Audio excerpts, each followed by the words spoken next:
Hello! We find ourselves at Luxembourg Central again. But this time we're heading in a different direction. We are heading east along CFL line 30 in the direction of the German border. This is one of the longer lines on the network, which means that this might be a bit of a longer video, and it'll be even longer for me to shoot, exacerbated by some scheduling that I'm going to talk about at our next station. Also, it is not exactly present out here. Something that I want to point out about the design of Luxembourg Central, which is seriously bugging me. So, over there in the distance, behind those buildings, you have platforms 1, 2, and 3. 2 and 3 being sort of on the same thing, but not really. Then over here you have platforms 4 and 5 on an island platform. Then over here you have an island with platforms 7 and 8. And over there you have 9, 10. What happened to platform 6? I get that it's probably to make the number of platforms be a nice even number, but why would you want that? You could just have 1, 2, 3, 4, 5, 6, 7, 8, 9. Instead, we have a disappearing platform. The curse of the Bombardier is broken. Let's go on the Stadler. Power sockets. Yay, Stadler.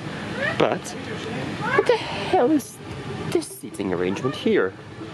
Why do they just have 2 chairs here and then a bunch here? Okay, it turns out my earlier rant about Stadlers not having tables was mistaken. They sometimes don't have tables.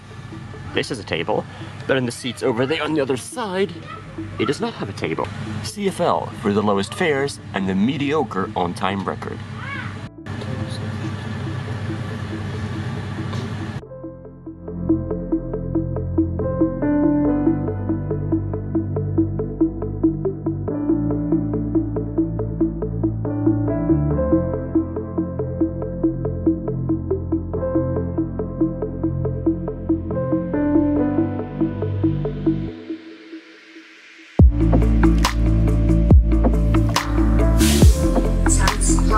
Descente du côté droit dans le sens de la marche. Oh yeah, Stadler do that too, that's cool.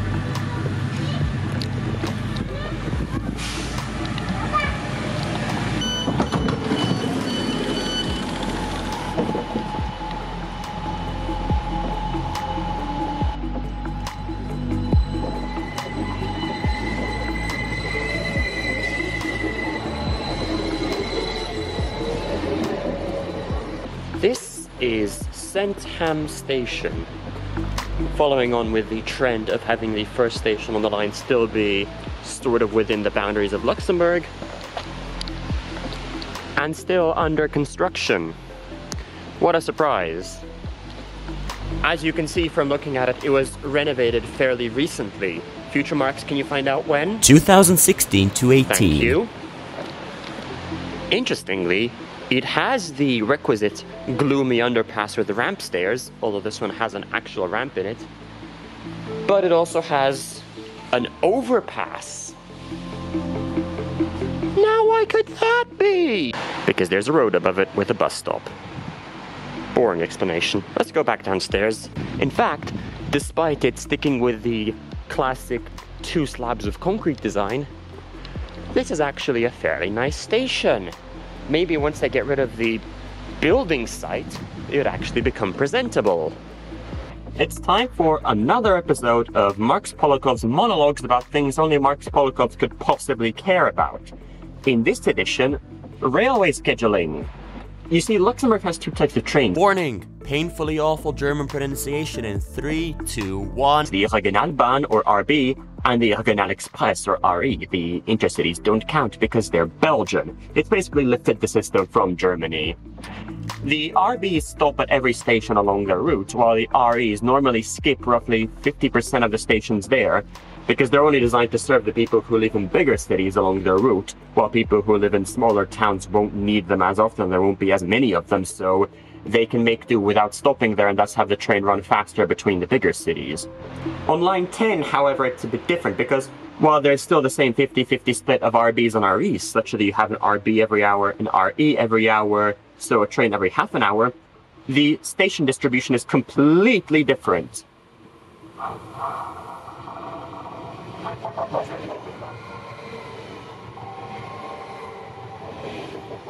Right on schedule. That was the RE towards Germany, not stopping at Zentham. On line 30, there are 10 stations, not counting Luxembourg City and not counting all the ones in Germany. RBs stop at all of them. REs stop at a grand total of 2. Sandweiler-Kontern and Wasserbillig. So if you want to go to one of the other stations, any of the other stations, then you have to take an RB, which come once every hour. Which, as you can imagine, is really annoying for someone like me who has to visit all of them, which could potentially involve 10 hours of waiting for trains, which I really don't want to do. Thankfully, there's a little bit of cheating that I'm doing with the schedule that I'll explain later.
This is Sandweiler-Kontern, equidistant from Sandweiler and Kontern, and thus equi-inconvenient for residents of both Towns, he meant to say towns. It's the best kind of compromise, the one in which nobody wins, nobody loses, and everybody hates everything. It has, of course, the requisite CFL ramp stairs, except this time it has an actual ramp next to the ramp stairs. And the underpass is actually somewhat decorated, so it's slightly less gloomy than other stations. Until you reach the bottom, that is. Well, it's because Sandweiler-Kontern was renovated, and in fact, not just renovated, completely rebuilt fairly recently. Future marks, when was that? 2015. Thank you. And as part of it, they constructed this whole new underpass, although I know that just a few months ago they were still doing building works, so it's not that old. And this wasn't a small rebuilding effort. On the contrary, they basically built a whole new station a couple hundred meters east of the old station. Speaking of, let's go take a look at the old station. Here it is. Here's the old Sandweiler-Kontern station building. You can see how they didn't just renovate the station, they completely rebuilt it. Here it is, back in 2015 this happened. It's a shame that as part of the rebuilding, they went for the CFL standard station design of 2 concrete slabs, gloomy underpass with ramp stairs and a ticket machine. But I suppose that's just the norm these days. Tragic though.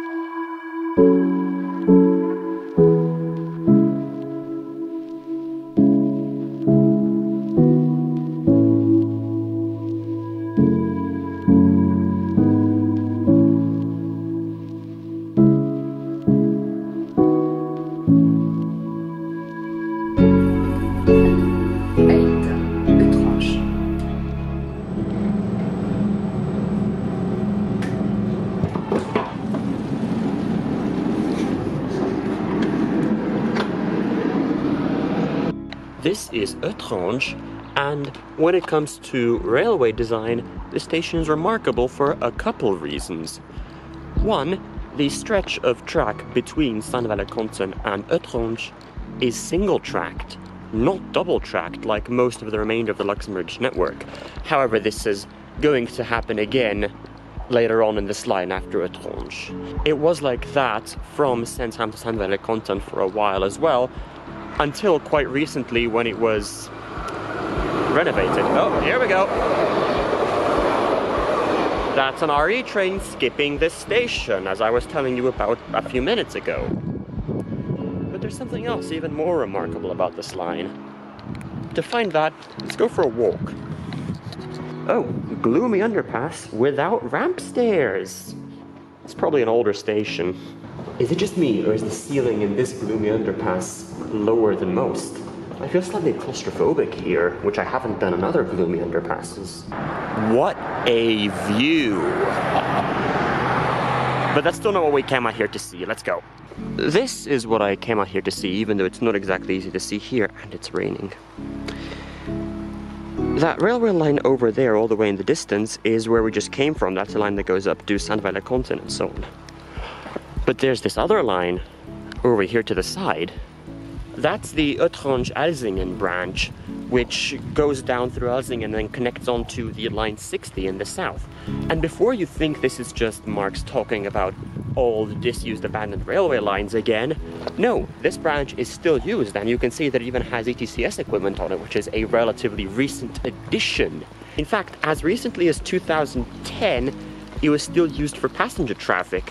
When there was some building works going on at Saint-Valery-Content, trains going in from Germany were redirected around there to go back up to Luxembourg Central. We're gonna have an abandoned railway line segment later in the show though, don't worry. Ah, it's raining, let's head back. Back at Sensheim, I told you about a quirk in the railway scheduling, in that half the trains on this line only stop at 2 of the 10 stations. However, we're now going to exploit a quirk of that quirk, in that weekday evenings after about 5 p.m. I think, the REs start to stop at all the stations except Sensheim again. Because of their scheduling, I'm still gonna have to wait 50 minutes at some stations, like here at Étrange, but then at our next station on the route, for example, I'm only gonna have to wait 10 minutes for the next train to carry me forward, and then 15 minutes at the next, and then 10 at the next. Which means that I'm only gonna get 10 minutes to explore at half of the stations, but it's a lot better than spending 11 hours recording video.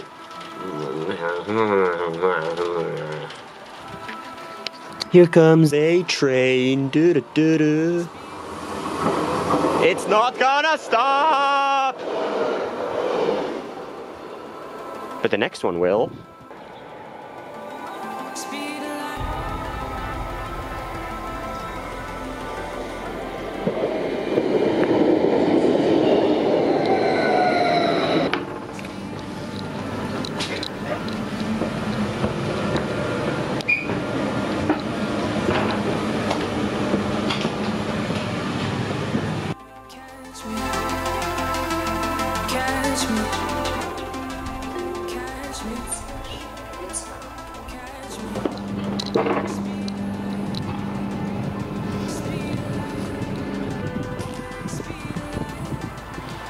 Winsbach Station.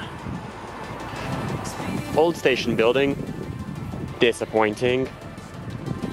No underpass or ramp stairs here, although there is a level crossing. Shitty little depressing shelter and cocks. Nice. This is the Luxembourg lifestyle, made in agriculture. What the fuck? Nice! Perturbation on the network. I mean, at least, as long as they're consistently late, that's fine for me. Christ.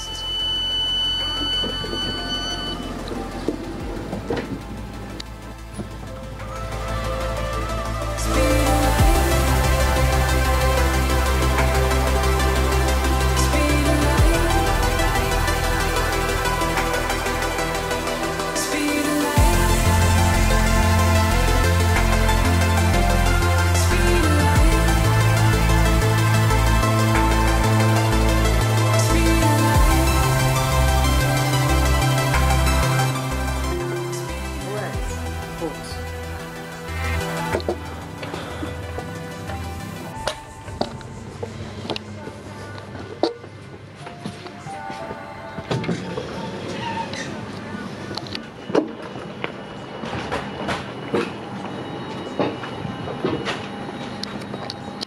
Fun fact, the trains that I've so far referred to as Stadlers are actually called the Stadler KISS, which is the world's most stupid acronym, meaning Warning! Painfully awful German pronunciation in 3, 2, 1. Komfortable, innovative, sportstarke S-Bahnzug, or Comfortable, Innovative, Sprint-Capable Suburban Train. That's stupid, so I just called it the Stadler. Fun fact number 2, it's referred to as an acronym everywhere except in Sweden, where KISS means urinate. Good work, Stadler. Ye gods, this is clever.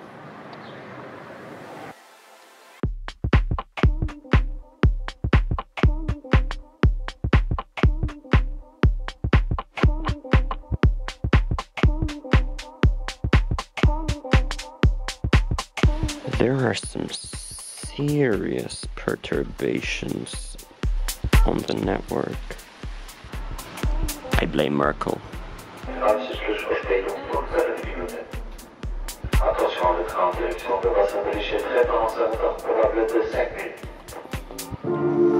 Okay, why do announcers always speak so quickly that you can't understand a word that they're saying?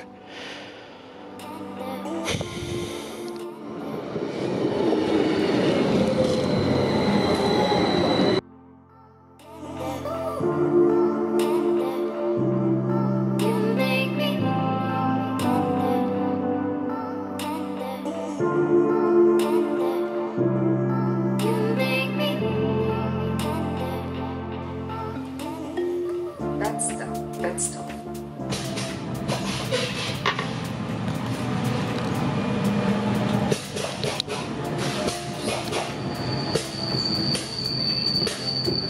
Jesus Christ, calm down, Stadler.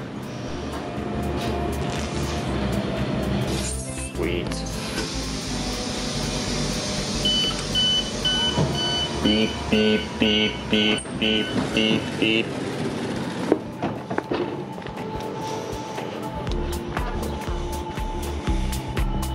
Betzdorf Station. 2 slabs of concrete with a level crossing. Oh, fucking hell.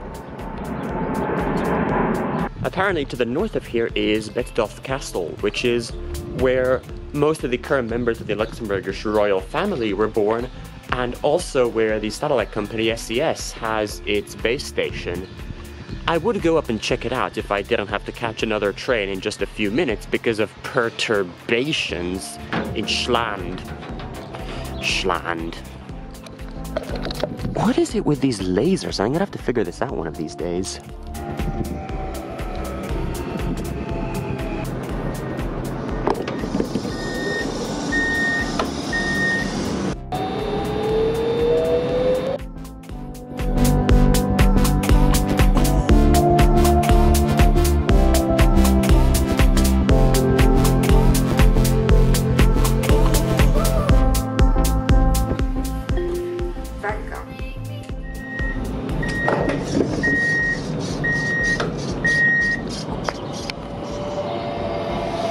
Meat in the air. Ooh, that's an old AF sign. Oh, for fuck's sake, another plane disrupting my brilliant video. There's the old station building. Looks fairly well preserved, I have to say. Also, this view, I'm just loving the serenity out here.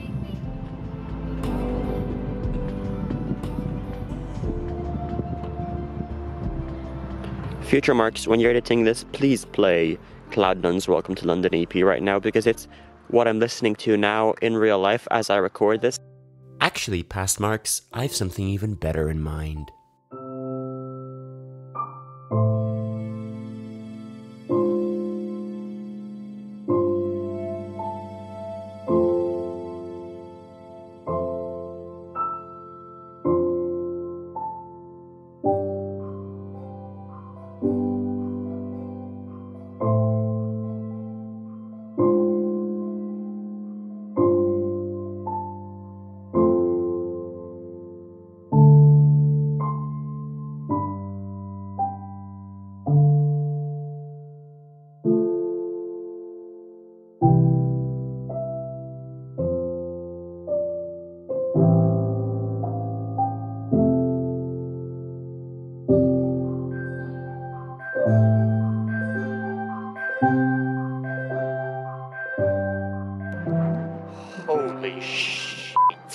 The landscape here is incredible.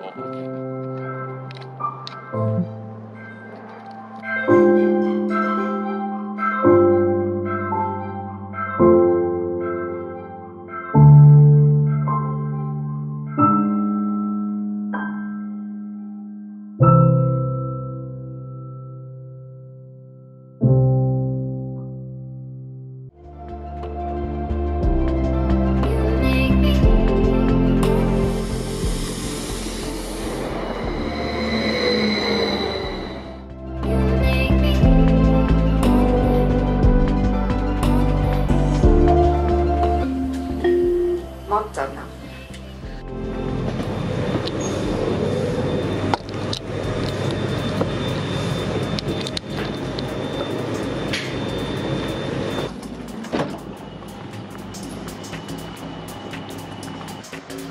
I always love how these ticket machines say, "Obliterate your ticket, please." You are getting today a double whammy of Marks Polakov's monologues about things only Marks Polakovs could possibly care about. In today's second segment, level crossings. In Luxembourg, at least, there are two different ways that a level crossing can be triggered. It can be triggered automatically or semi-automatically by signals. In the automatic case, there's an induction loop placed some distance away from the level crossing itself, usually 1 to 1.2 kilometers, because that's the distance that a train will travel at its maximum speed in the time that it takes for the level crossing to lower, plus or minus. Then there's a second induction loop after the level crossing to tell it that the train has passed, that it's safe to raise the barriers. In some cases, when that isn't exactly feasible, for example, around a station, the level crossing is instead triggered by the signaling system, where the signaling system tells the train to stop by displaying a red aspect and only showing a green aspect once the level crossing is fully down. In that case, they still use one induction loop to detect when the train is passed, but it's different from the automatic case, where it uses two induction loops. F***ing hell, the lighting here is gorgeous.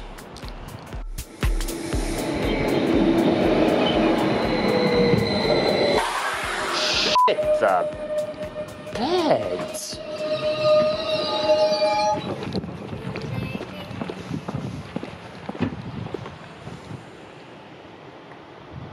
Hello.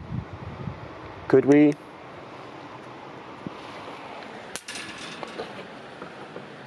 Oh, what happened there? The pantograph was lowered and then raised.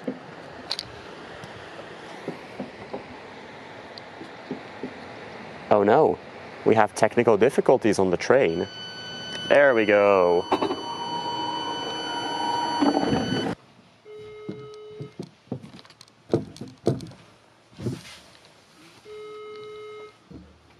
You hear that? Something has gone wrong with the train. This is not a good day on the CFL network. We're moving.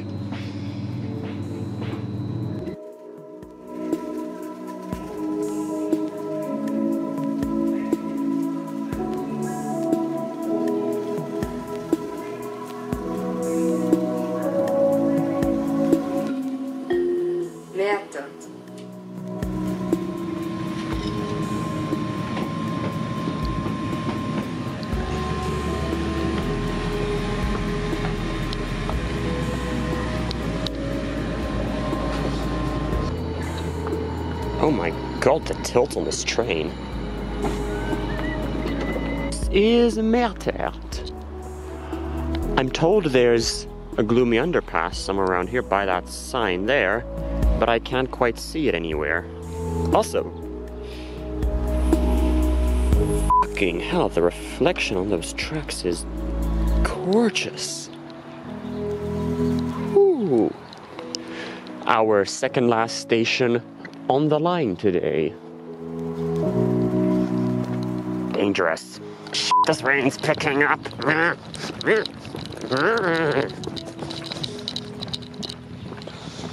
Our last stop, Wasserbillig, is only 20 minutes away on foot.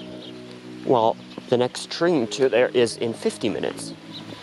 So part of me is considering just walking there, but if this rain is going to continue like it is, I'm going to have to give that second thought. Oh, thank God. You see that there? Across the river? Over the rainbow? Yeah, that's Germany. The cause of and solution to all of life's problems. But we're not done yet. Thought you could get away from old railway trivia marks? Think again! Because Wasserbillig, along with actually Grevenmacher, used to be terminals of the old Sauerline, which would come down from Ettelbruck around Echternach, Rocheport, and then all the way down south to here. Interestings. Right, let's go to Wasserbillig so that I can head home and enjoy this gorgeous view behind me here. Ah yes, I do realize I am that wanker with a selfie stick, except it's not a selfie stick, it's a gorilla pod. Get the terminology right. Majestic.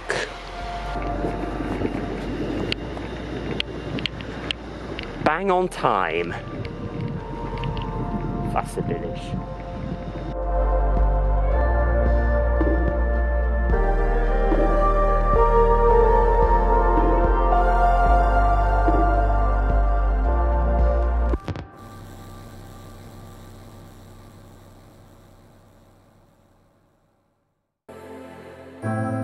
Is the opener trying to cross the sea?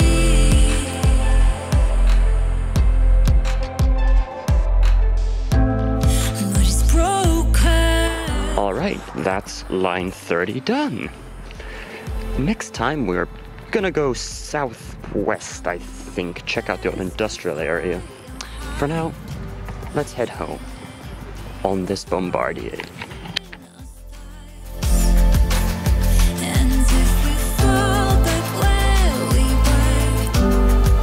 Thank you so much for watching this video and enjoy this slightly different time lapse than usual. I'll see you next time.